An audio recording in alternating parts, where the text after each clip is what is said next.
Hello everyone, I welcome you on my channel Schooling Guide. And in today's video, we are going to discuss about landforms made by glaciers. आज हम ये जानेंगे कि glaciers कौन कौन से landforms तैयार करते हैं। तो लेट अस सी। सबसे पहले हम ये देख लेते हैं कि ग्लेशियर्स होते क्या हैं। तो glaciers are large snow moving masses of snow and ice. तो ग्लेशियर्स होते हैं स्नो मूविंग मासेस, मतलब वो बर्फ़ी होती है और जैसे ऊपर जब थोड़ी सी हल्की गर्मी पड़ने लगती है तो बर्फ़ पिघल के नीचे की तरफ आने लगती है, रिवर बन जाती है। तो glaciers are large snow moving masses of snow and ice.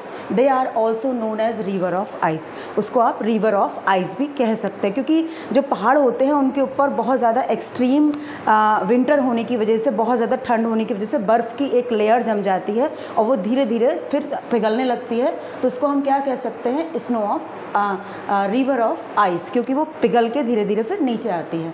तो snow field is a large area covered with snow. Snow field क्या होता है? स्नो फील्ड वो एरिया होता है, वो माउंटेनियस रीजन होता है जहाँ पर हर समय बर्फ़ जमी रहती है, बर्फ़ ही बर्फ़ रहती है। जहाँ पर आप खड़े होकर देखेंगे तो पहाड़ों के ऊपर आपको हर तरफ बर्फ़ की एक लेयर दिखाई देगी। That is mountainous region and that is known as snow field. Okay, अब थर्ड पॉइंट है, and snow cap is a thick layer of ice covering the polar and high region. तो स्नो कैप होती है, एक thick layer होती है ice की जो कवर करके रखती है पोलर या फिर हाई रीजन को। जो पोलर रीजन होते हैं, जो हाई रीजन होते हैं हाई एल्टीट्यूड पे, तो वहाँ पे कवर करके रखती है माउंटेन्स को एक थिक लेयर। किस चीज़ की थिक लेयर? आइस की थिक लेयर। ओके, नेक्स्ट है यू शेप वैली क्या होती हैं? Like reverse, glaciers also form valley. जिस तरह से रिवर अपनी वैली, रिवर की वैली होती हैं, रिवर अपनी वैली फॉर्म करती हैं, वैसे ही ये माउंटेन, ये ग्लेशियर भी अपनी वैली बनाते हैं। These valleys have side and flat bottom. तो इनकी जो साइड्स रहती हैं, इनकी जो बॉटम रहती है वो फ्लैट होती है और जो इनकी साइड होती है वो स्टीप होती है। तो इस तरीके की वैली को यू शेप वैली कहते हैं। दिखने में यू शेप की तरह लगती है। सपोज़ ये पहाड़ हैं, एक के पीछे एक पहाड़ है और इधर भी एक के पीछे एक पहाड़ है। तो यहाँ पे जो बीच में इनकी वैली है, तो ये तो पहाड़ है, तो यहाँ पर जो इसकी साइड रहेगी वो तो स्टीप रहेगी, लेकिन यहाँ पर जो शेप दिखाई देगी आपको वो यू जैसी दिखाई देगी।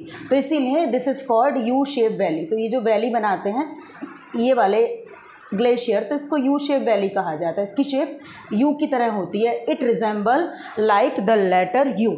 ओके, अब उसके बाद नेक्स्ट बात करते हैं मोराइंस क्या होते हैं। तो देखिए मोराइंस क्या होते हैं कि जिस तरीके से रिवर अपने साथ मटेरियल लेके आती हैं, सैंड लेके आती हैं, ग्रेवल लेके आती हैं, तो उसी तरीके से when glacier move down they carry clay, sand and gravel. तो उसी तरीके से ग्लेशियर भी टकराते हुए चलते हैं, वहाँ से अपने साथ मटेरियल लेके आते हैं। तो वो मटेरियल आगे जाके जब वो उसे और आगे नहीं ले जा पाते तो वो उसको वहीं पर डिपॉजिट कर देते हैं। तो ठीक है, तो रिवर मतलब वहाँ पर जो वैली में जो मटेरियल रहता है वहीं पहाड़ों के पास, यहाँ वैलीज़ में, तो ये कहलाता है मोराइंस। मोराइंस मतलब वहाँ पर एक लैंड मास जैसे ही बन जाता है, क्योंकि वहाँ पर यही सब चीज़ें होती हैं।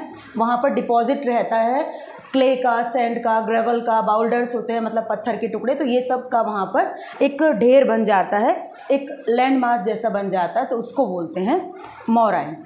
मोराइंस के बाद सर्क क्या होते हैं?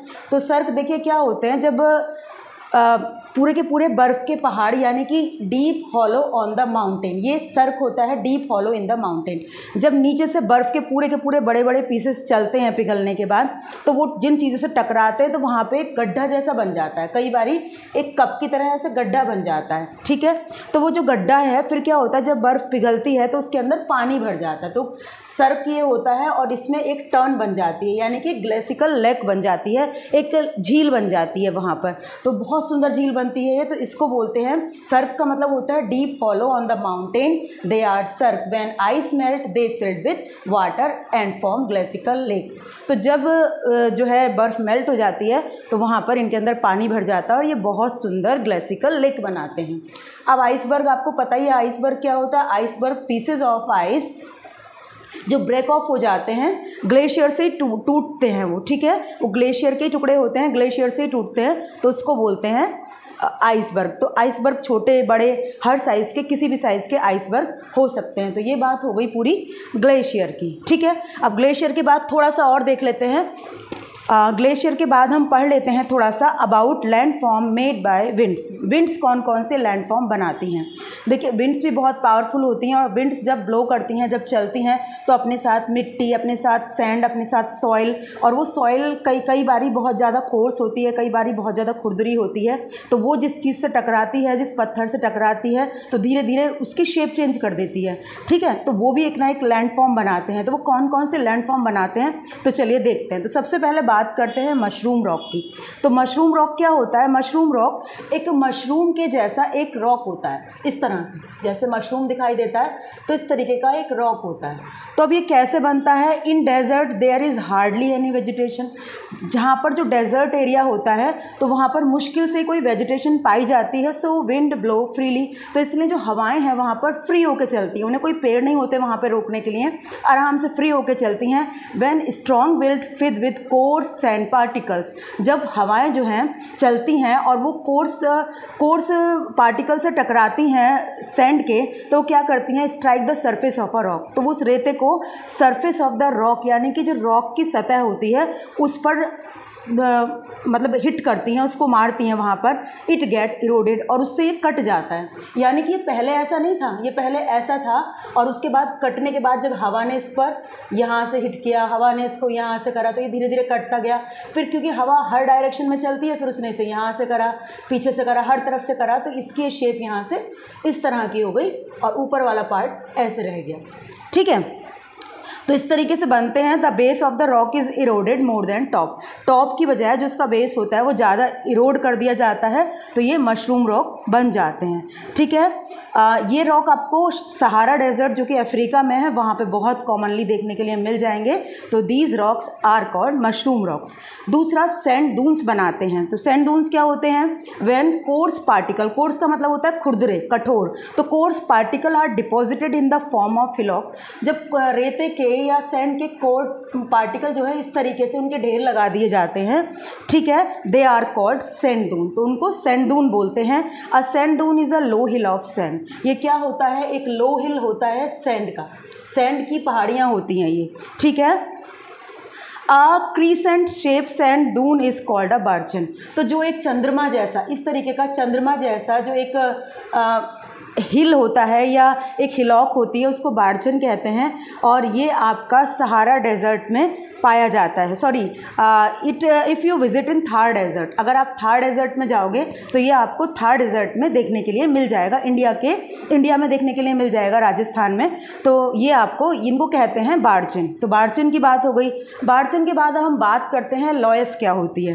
तो विंड डिपॉजिट डस्ट। विंड क्या करती है, डिपॉजिट कर देती है डस्ट को, डिपॉजिट कर देती है सिल्ट को एंड सैंड पार्टिकल को ओवर द लैंड। ज़मीन के ऊपर उसका ढेर लगाती हुई चली जाती है, सैंड का, सिल्ट का और डस्ट का। This layer of fine rich material is called loess. तो जो उसने पूरा का पूरा एक ढेर तैयार कर दिया है अच्छी फाइन क्वालिटी के मटेरियल का, तो इसको लॉयस बोला जाता है। This deposit is yellowish grey in colour. तो ये जो डिपॉजिट रहता है ये कलर में येलो ग्रेइश रहता है। और अगर आप बहुत ज़्यादा इसको देखना चाहते हैं तो ये आपको देखने के लिए मिल जाएगा नदर्न चाइना में, great plain of North America में, सेंट्रल यूरोप में and part of Russia and Kazakhstan में। तो इन जगहों पर आपको ये आराम से देखने के लिए मिल जाएगा, लॉयस के डिपॉजिट आपको देखने के लिए मिल जाएंगे। The thickest loess deposit are found near the Missouri river. और अगर बहुत ही थिक लेयर देखनी है आपको तो आपको कहाँ देखने के लिए मिल सकती है, मिसौरी रिवर। मिसौरी रिवर के आसपास, मिसौरी रिवर में नहीं, मिसौरी रिवर के पास, अच्छा यूएस में है ये। And along the yellow river, और येलो रिवर के पास आपको इस तरीके के डिपॉजिट लॉयस के देखने के लिए मिल जाएंगे, जो कि आप कहाँ देख सकते हो, चाइना में, ठीक है।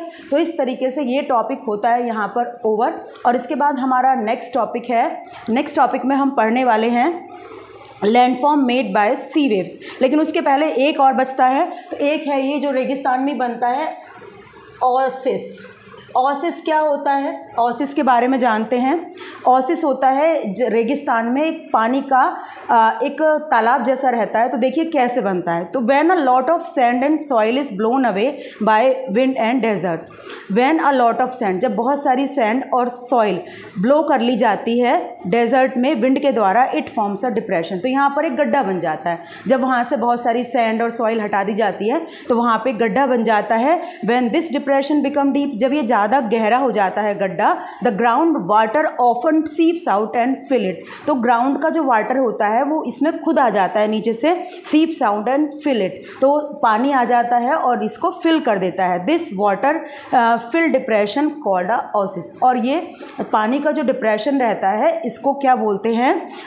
इसको बोलते हैं ओसिस। तो ये टॉपिक यहाँ पर ओवर होता है। ये सब कुछ मैंने आपको बताया।